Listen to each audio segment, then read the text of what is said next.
Hi guys, so once again with my camera I'm here at the coast on the reefs of eastern region of Saudi Arabia and looking for some birds.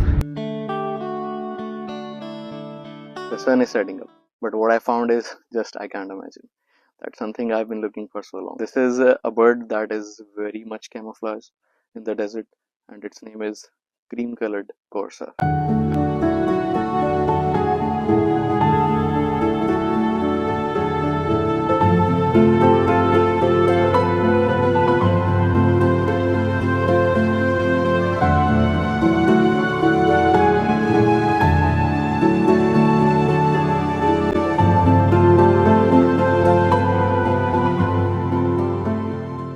Getting a lifer with your new camera Nikon Z8, I cannot express my feelings. That's just awesome.